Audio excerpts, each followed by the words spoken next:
Ah, dude, that's so nasty. Peterson, Waldo to his friends, let the roach crawl across his tongue for a few seconds as the rest of us watched. Then he swallowed it down. He ran his tongue out again to show us it was all gone, grinning as we made noises of repulsion. I've been a resident of Stragview prison for the last 3 years, and I'll continue to be a resident for another 1.5 years at the least. A couple caught me in their house one night after shoving past the guy to get out. I guess he hit his head on the way down. I got 8 years for assault and burglary, and on my first day, I met Waldo. They call him Waldo because of his thick glasses and the striped hat he always wears. I couldn't tell you where he got it. I've never seen anything like it at the commissary. Most people believe he made it himself, and I'm prone to agree. He used to work in laundry, emphasis on used to, and I've certainly seen weirder clothing items come out of that place. No one took it from him, not even the admins. The name Waldo seemed to have stuck. Waldo was known for 2 things on the compound, his hat and eating unusual things. Waldo was in prison for assault, but his talent was cast iron stomach. When he introduced himself to me, he was eating something out of a Tupperware and smiling hugely. I shook his hand and told him my name, only then realizing the bowl was crawling with crickets. He was eating them by the handful, scarfing them down with loud crunches, and he laughed as I noticed the bugs. Ground Screw had been catching them for weeks for me, gave me $20 of canteen to eat the whole bowl, but that's just more food for Waldo. Waldo was an exhibitionist, pure and simple. People paid him money to eat things, usually bugs or old food, and Waldo ate them down without complaint. Moldy banana? No problem. Cockroaches? By the fistful. Waldo would eat anything, and it didn't always have to be edible things.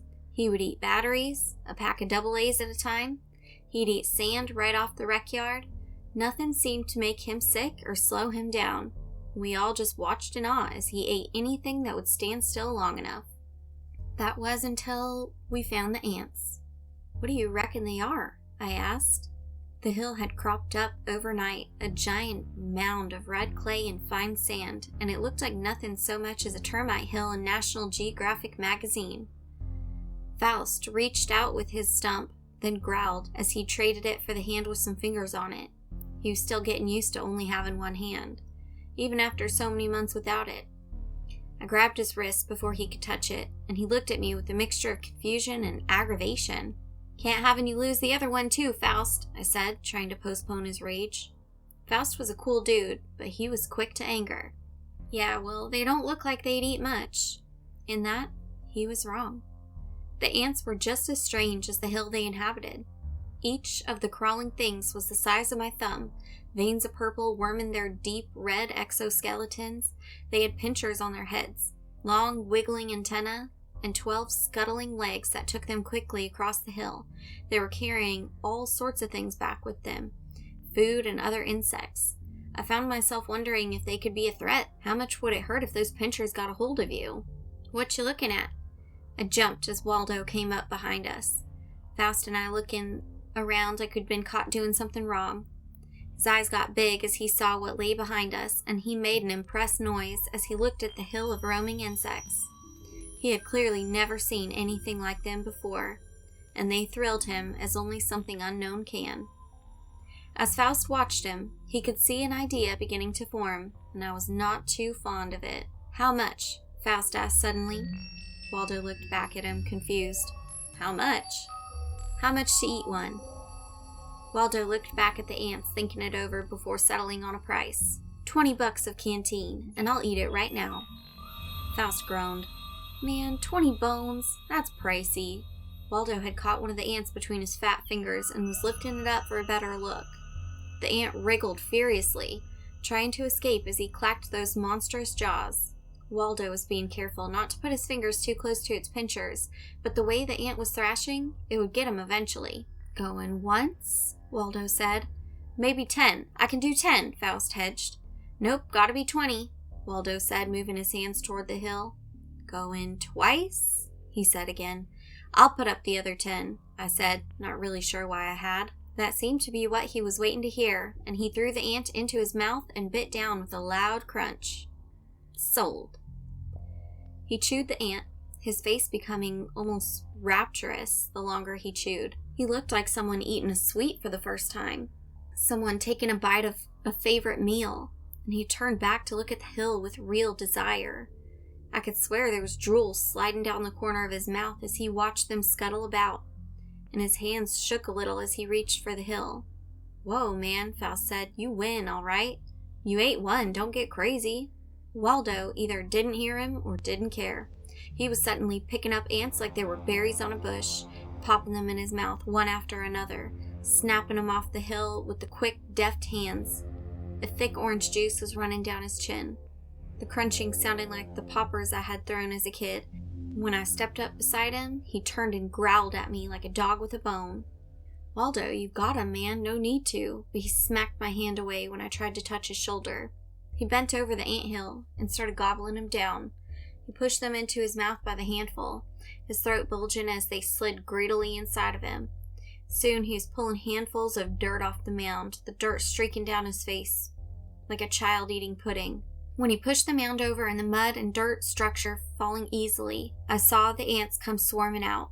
They moved over his arms, mixing easily with the coarse hair that lay there. If they bit him, I never saw him wince, and I could only imagine his throat was being ripped as he swallowed them. "What the hell is he doing?" came a voice from behind us. Faust and I turned to see Officer Grange with his big hairy fingers in the loops of his duty belt, the leather creaking as his gut pushed at it. Grange was a big guy, almost 6.5 feet, and his belly grew a little bigger every year he remained in DOC. He was what the inmates called a beater, a guard who would lay hands on you even if he didn't have to, but his face was more curious than angry today. He wasn't sure what he was looking at, and the sight made him concerned rather than angry. Waldo hadn't even noticed. His eyes goggled, and orbs swimming with tears as he found what he was looking for. The queen ant was the size of a small mouse. Her body was a deep green, her eyes a swirl of fluorescent neon as she inclined her head up to look at Waldo. Grange told us to stop him, but before we could even reach for him, Waldo had taken the fat little matriarch between thumb and forefinger. His hands shook as he lifted her to eye level, the two sharing a long stare before Waldo popped her into his mouth. He fought us as we pulled him off. His face was awash with ecstatic joy. I'd seen one of my nephews eat fudge that my mom had cooked once, and his face looked just like that. The perfect mixture of joyous completion and the despair of knowing you'll never find anything like it again. Grange yelled for us to get him back to the dorm, and it wasn't till we got off the rec yard that Waldo stopped shaking. He still looked off, twin brown streaks marking the corners of his mouth, discarded legs clinging to his lips. And when we set him on his bunk, he just stared ahead like he didn't know he was in the world. Faust returned with a small pile of noodles and snack cakes, and he dumped them on Waldo's bed. I remembered that I still owed him my half of the deal. Came back with a bunch of commissary and added them to the collection of foodstuffs. Normally, Waldo would have scooped it all into his locker before the leeches in the dorm could come around to beg for food. But he had just let it sit there as he stared at the wall. He was acting weird. Not at all like his usual self, and it started to worry Faust and I. Finally, after several hours of trying to engage him in activities or conversation, the two of us just went about our business. When I went to get a shower later, I saw he hadn't moved an inch the whole afternoon. He was just staring at the wall, the dried dirt starting to look like blood in the hazy fluorescence as it coursed down his face. I came out of the shower when the guard started yelling about count time, and I saw Waldo lying on his side. He was coughing, silent hacks that racked his body. He had the covers pulled up, shivering hard enough to make the bed frame rattle. I watched him out of the corner of my eyes as I got dressed, and when he didn't sit up for count, I knew something was wrong. Officer Darrow blew his whistle then, and I saw him coming out of the station with his roster in gloved hand. "All right, get your IDs out and sit up for count." He had taken only a few steps when his keen eyes fixated on the prone form of Waldo. He didn't go right for him. That would have seemed too personal, would have made him look like he was looking for trouble. Instead, he made his way along, checking IDs, checking off names, until he finally came to the bunk he wanted. He stood at the foot of the bed and tapped his foot against the leg of the bed. "Wargree, inmate Wargree, stand up for count and present your ID." He appeared calm, but Waldo wouldn't be the first inmate Darrow had pushed out of bed. Darrow was always spoiling for a fight. That's why they wouldn't let him work in confinement anymore, and he had been forced to find his sport elsewhere. He'd been put in E-dorm because they felt he couldn't stir up too much trouble, but whoever had decided that was a fool. Darrow stirred up trouble wherever he was. It was in his nature. Waldo continued to shiver beneath his blanket, ignoring Darrow for all intents and purposes. Darrow smiled, but it was a wolf smiling at a lamb. "Last chance, Wargree. Sit up and present your ID, or shit's about to get real bad for you." Waldo coughed, and it sounded like a handful of gravel hitting the ground. I tried to look, but I couldn't see exactly what he had coughed up. Whatever it was, it had escaped Darrow's notice. He was looking towards a fight, and he didn't care who it was with. He pulled back the covers and could see that Waldo was still wearing his dusty prison clothes from the yard. He had just laid over, it seemed, and didn't even seem to realize that Darrow was talking to him. When Darrow reached down and took him by the shoulder and lifted him into a sitting position, Waldo looked dazed as he blinked his eyes at the guard. "You deaf, Wargree? It's count time, and I know that you—" His voice was harsh, but it turned into a disgusted yelp as Waldo vomited up a cluster of squirming ants on him. They were the same ones he had been eating, and they came up from his guts. They sank their pinchers in his arms. Darrow shouted as he swiped at them, trying to clear them off of him before his efforts were useless. For everyone he knocked off, another 5 clamped down and dangled from his skin like tumors. Darrow reeled back from Waldo, screaming as the ants bit him, and his radio cackled as someone in the booth noticed him. I heard emergency traffic being called and rushed over to Waldo to see if I could help him. Waldo was leaning against the bunk across from him, and the ants were coming out of him in thick red clouds. They looked like blood as they hit the floor, thick clots of pulsating red that slid up his legs and back towards his mouth, even as he vomited them onto the floor.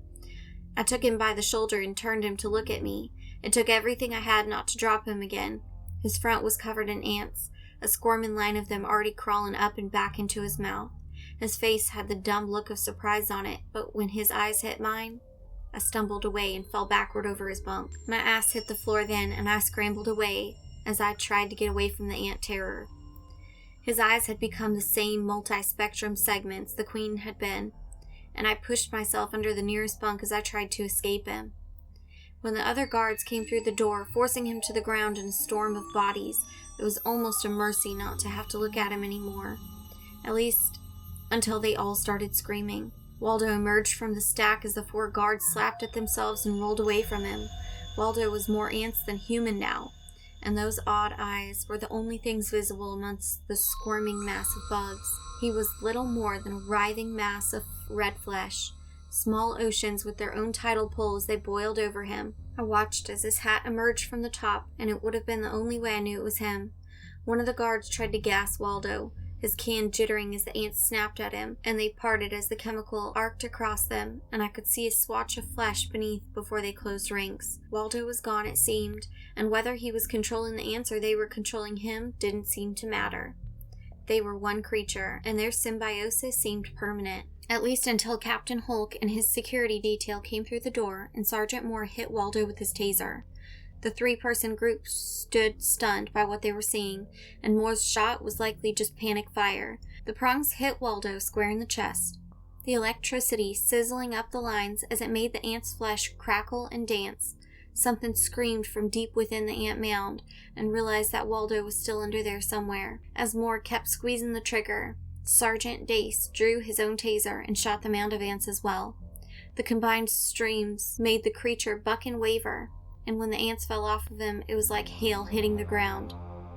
Waldo fell amongst them, crushing most of them, lay twitching as the captain and his sergeants moved in to assess the damage. It was a real shit show, but they managed to get it all covered up.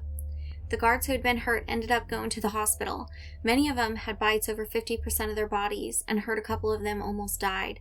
I never saw Waldo again after that night. They took him out of cuffs, but it looked like they were headed for the rec field rather than medical. I remember seeing Waldo look back at me. His weird segmented eyes stared sadly back at the faces clustered against the window, and I wondered if it might not have been kinder to let him die.